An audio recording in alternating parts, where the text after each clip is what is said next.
जय हिंद बच्चों, कैसे हैं आप सब लोग। आशा करते हैं आप लोग बढ़िया होंगे और आपकी तैयारी भी ज़बरदस्त चल रही होगी। तो बस आपकी तैयारी के संदर्भ में ही हम आप लोग के लिए लेकर के आए हैं Bihar board class 12th English का पोइट्री सेशन का जो तीसरा चैप्टर है now the lips are falling fast, इसके ऑब्जेक्टिव क्वेश्चंस टॉप 20 क्वेश्चन आज के वीडियो में हम लोग देखेंगे। जो क्वेश्चन बार बार परीक्षा में पूछे गए हैं या आने वाले परीक्षा में पूछे जाएंगे, उन सभी प्रश्नों को लेकर के आए हैं। तो जो भी विद्यार्थी हमारे चैनल पर नए होंगे तो हमारे चैनल को सब्सक्राइब कर दें और वीडियो को लाइक कर दें और अपने दोस्तों के पास शेयर कर दें। तो चलिए दोस्तों, बिना देरी किए आज की क्लास को हम लोग शुरू करते हैं। आज का हमारा जो चैप्टर है, क्लास है, वो किस टॉपिक के ऊपर है? तो now the lips are falling fast. Now the lips are falling fast जो चैप्टर 3 है आपका पोएट्री सेशन का, चैप्टर 3 का नाम क्या है? Now the lips are falling fast. और इसका हिंदी होता है बाबू, अब पत्ते तेजी से गिर रहे हैं। अब पत्ते तेजी से गिर रहे हैं या झड़ रहे हैं? गिर रहे हैं या झड़ रहे हैं। ठीक है, now the lips are falling fast. ये जो पार्ट है वो हमारे जीवन पर आधारित है। ये पार्ट हमारे जीवन पर आधारित है, लाइफ पे आधारित है। ठीक है, तो now the lips are falling fast, इसके जो लेखक हैं वो है W.H. ऑर्डन। कौन है?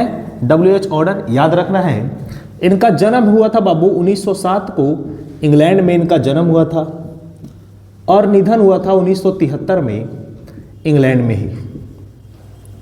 ठीक है, ये सारी चीजें आपको याद रखनी है। जन्म हुआ था इनका, बॉर्न कब हुआ था? 1907 1907 में। कहाँ हुआ था? इंग्लैंड में। और निधन कब हुआ था? 1973 1973 में, इंग्लैंड में। और W.H. ऑर्डन हमारे नेचर पोएट है। ठीक है, तो ये सब बेसिक जानकारी आपको पता होना चाहिए। तो आज का हमारा जो क्लास है वो टॉप 20 क्वेश्चंस का है, जो इस पार्ट में जो भी प्रश्न बार बार पूछे गए हैं या पूछे जाएंगे, उन सभी प्रश्नों को आज के वीडियो में हम लोग कवर करेंगे। तो चलिए, सबसे पहला प्रश्न क्या कहता है? Now the lips are falling fast is the type of. ये जो पार्ट है now the lips are falling fast, ये है क्या? क्या ऐसे है, लिरिक है, ओड है, या इनमें से कोई नहीं? तो क्या है? लिरिक है। Now the lips are falling fast is the type of lyric. क्या है बाबू? लिरिक है। दूसरा प्रश्न क्या कहता है? Who said poetry was a serious game. किसने कहा था कि पोएट्री जो है एक गंभीर खेल है? किसने कहा था? Walt Whitman, W.H. Auden, John Donne, या इनमें से कोई नहीं? तो W.H. ऑर्डन। W.H. ऑर्डन के अनुसार कहा गया है poetry was a serious game, मतलब पोयम लिखना आसान काम नहीं है। पोयम लिखने के लिए शब्दों को जोड़ना पड़ता है। ठीक है, तीसरा क्वेश्चन क्या कहता है? Human life is no better than. यानी W.H. ऑर्डन जी कहते हैं human life is no better than. किससे? स्ट्रेंथ, वीक, डेथ या गोल्ड। तो डेथ से, मृत्यु से। यानी कि ह्यूमन, मनुष्य का जो जीवन है वो मृत्यु से बढ़िया नहीं हो सकता है। ठीक है, चौथा प्रश्न कहता है which waterfall could bless travellers in last distress. यानी कौन से वाटरफॉल जो है, झरना जो है, वो अंतिम यात्रा में जब व्यक्ति मर जाता है तो उसकी जो अंतिम यात्रा होती है वो ब्लेस करता है। कौन से रंग का वाटरफॉल? ब्लू, येलो, व्हाइट या नॉट? तो क्या बोलेंगे? White, white waterfall. ठीक है, पांचवा नंबर प्रश्न क्या कहता है? W.H. Auden was born the prize name. W.H. Auden कौन से प्राइज जीते हैं? इनको कौन सा प्राइज मिला है? Nobel prize, Bharat Ratna, प्लूजर prize, इनमें से कोई नहीं? तो प्लूजर प्राइज इनको दिया गया था बाबू। कब दिया गया था? 1948 में। 1948 में इनको मिला था प्लूजर प्राइज। किसके लिए मिला था? तो ये जो पार्ट है ना, now the lips are falling fast, ये लिया गया द एज ऑफ एंजाइटी से। द एज ऑफ एंजाइटी, ये इनकी पुस्तक है, द एज ऑफ एंजाइटी। इसी के लिए इनको पुरस्कार मिला था 1948 में। कौन सा पुरस्कार मिला था? प्लूजर प्राइज। कौन सा प्राइज? प्लूजर प्राइज। याद रखिएगा, कब मिला था? 1948 में। और किनको मिला था? W.H. ऑर्डन को। नंबर प्रश्न क्या कहता है? W.H. Auden was born the prize for. देखिए क्वेश्चन आ गया है, W.H. Auden was born the prize for. W.H. Auden को प्लूजर प्राइज मिला है, किसके लिए मिला है? लिप्स ऑफ ग्रास के लिए, ड्रम टैप्स के लिए, द एज ऑफ एंजाइटी के लिए, सरमन्स के लिए। अभी हमने बताया द एज ऑफ एंजाइटी। इसका ऑप्शन कौन सा हो जाएगा? सी नंबर ऑप्शन सही हो जाएगा। सातवां नंबर प्रश्न क्या कहता है बाबू? In this poem nurses stand for. यानी इस पोयम में नर्सेज किसके लिए आया है? Nurses stand for tree, grape, plant, या इनमें से कोई नहीं?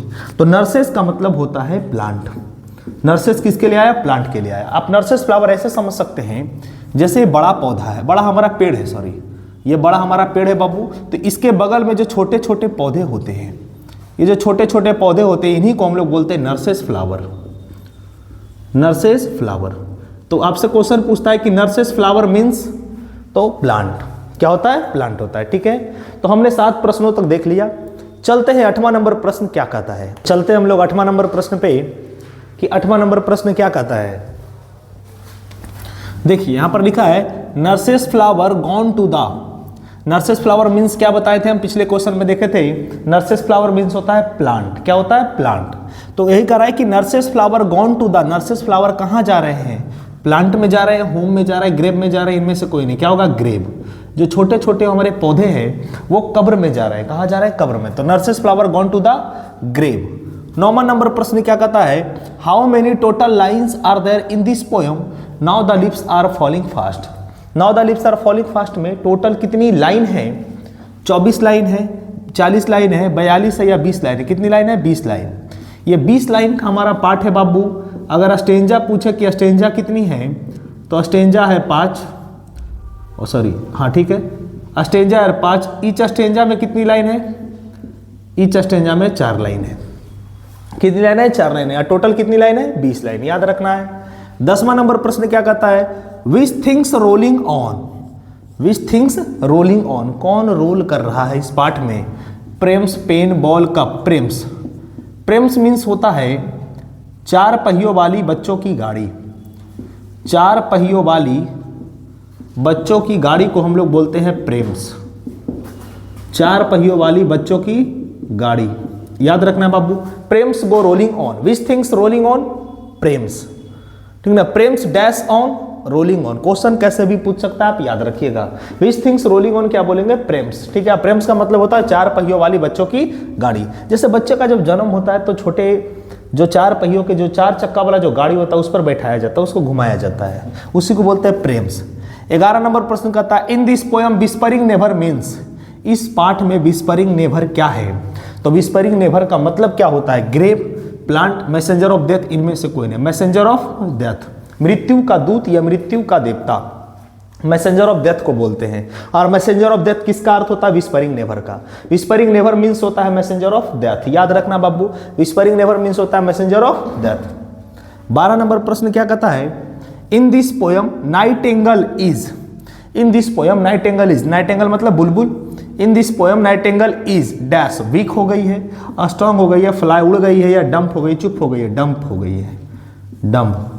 ठीक है, डम इसका होता है चुप्पी साध लेना, गूंगी हो जाना, चुप हो जाना।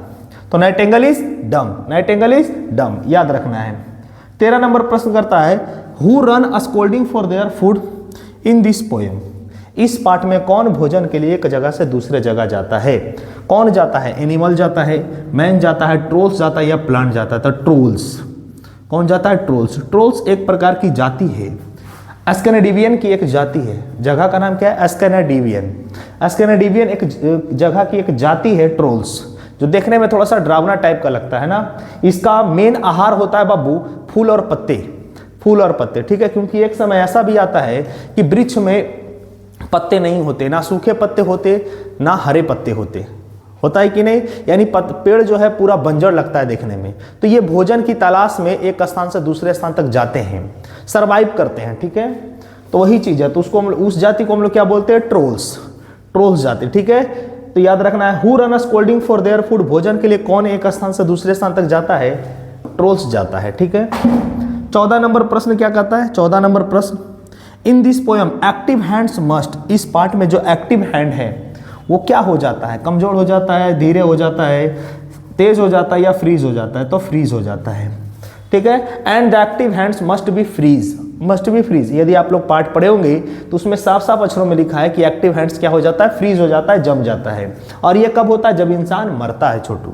जब इंसान मर जाता है, जब उसकी मृत्यु हो जाती है, तो हाथ क्या उसके पूरे बॉडी फ्रीज हो जाते हैं, जम जाते हैं। ठीक है, 15 नंबर प्रश्न क्या कहता है? 15 नंबर प्रश्न who is the whispering never. Who is the whispering neighbour, कौन विस्परिंग नेबर है? वो तो अर्थ था विस्परिंग नेबर का, मैसेंजर ऑफ डेथ, लेकिन यहाँ पूछ रहा है who is the whispering neighbour, whispering neighbour कौन है? यूथ है, फ्रेंड्स है, डेथ है या ट्रोल्स है? तो डेथ है। कौन है? डेथ। अब बताओ विस्परिंग नेबर मीन्स होता है मैसेंजर ऑफ डेथ, होता है कि नहीं? तो डेथ होगा कि नहीं, बस याद रखना बाबू। 16वां नंबर प्रश्न क्या कहता है? Who will not come in this poem now the lips are falling fast, कौन इस पोयम में नहीं आ रही है? कौन नहीं आ रही है? नाइट एंगल, एंगल, ट्रोल्स या प्लांट? तो कौन नहीं आती है? एंजल। एंजल नहीं आती है, परियां नहीं आती है, ठीक है? एंजल नहीं आती है, परियां नहीं आती है। तो हमने 16 प्रश्नों तक देख लिया। चलते हैं 3-4 प्रश्न और जो है, क्योंकि टॉप 20 का सीरीज है। चलते हैं 17वां नंबर प्रश्न क्या कहता है। तो चलिए हम लोग चलते हैं। 17वां नंबर प्रश्न क्या कहता है? 17 नंबर प्रश्न, W.H. Auden does not work in profession. W.H. Auden किस प्रोफेशन से नहीं जुड़े हुए थे, यानी कौन से प्रोफेशन में नहीं थे? एडिटर ये तो थे, कारपेंटर, पोएट, ट्रांसलेटर। कारपेंटर नहीं थे, लेकिन पोएट भी थे, ट्रांसलेटर भी थे, ठीक है? तो क्या बोलना है? Carpenter. W.H. Auden does not work in profession carpenter. Carpenter मतलब बढ़ी। 18वां नंबर प्रश्न कहता है travellers in their last distress is taken from. Travellers in their last distress, last distress का मतलब होता है अंतिम यात्रा, और ट्रेवलर्स का मतलब होता है यात्री, ठीक है? तो travellers in their last distress is taken from, ये जो लाइन है वो कहां से लिया गया, कौन से पार्ट से लिया गया? टेकन फ्रॉम का मतलब होता है लिया गया। स्वीटेस्ट लव से लिया गया? नहीं। An epitaph? नहीं। Song of myself? नहीं। कौन सा पार्ट पढ़ रहे हैं? Now the lips are falling fast, इसी से ये लाइन लिया गया है कि travellers in their last distress. 19वां नंबर प्रश्न कहता है now the lips are falling fast talks about human life. Now the lips are falling fast part में ये मानव जीवन के बारे में क्या कहता है, के बारे में क्या बताता है? हैप्पीनेस, खुशी? नहीं। कंफ्यूजन? नहीं। फ्रस्ट्रेशन के बारे में बताता है। क्या, किसके बारे में? फ्रस्ट्रेशन। फ्रस्ट्रेशन कहने का मतलब इंसान जब एकदम चिड़चिड़ा टाइप का हो जाता है, फ्रस्ट्रेट हो जाता है, सैडनेस, दुखी, तो क्या बोला है? फ्रस्ट्रेशन के बारे में बताता है ये पार्ट। 20वां नंबर प्रश्न कहता है W.H. Auden known as dash poet. W.H. Auden कैसे पोएट के रूप में जाने जाते हैं? Love poet. लव पोएट कौन है बाबू? आप लोग कमेंट करिए तो, लव पोएट कौन है? Nature poet. हाँ, W.H. Auden कैसे पोएट है? नेचर पोएट है। और वार पोएट है हमारे रूपर्ट ब्रोक। रूपर्ट ब्रोक जी हमारे कैसे पोएट है? वार पोएट। तो हमने 20 प्रश्न देख लिया, और जो भी विद्यार्थी अभी तक चैप्टर 1 और चैप्टर 2 का ऑब्जेक्टिव प्रश्न नहीं देखे हैं, तो हमारे इस YouTube चैनल पर उसका प्लेलिस्ट बना दिया गया है, तो आप लोग सभी जा करके देख ले, ठीक है? वीडियो पसंद आता है तो वीडियो को लाइक करिए, और जो भी हमारे चैनल पर नए होंगे तो चैनल को सब्सक्राइब कर दीजिए, और अपने दोस्तों के पास शेयर भी कर दीजिए, ठीक है? बाकी आज के लिए इतना ही, बाकी मिलते हैं कल चैप्टर 4 के साथ। आज के लिए जय हिंद।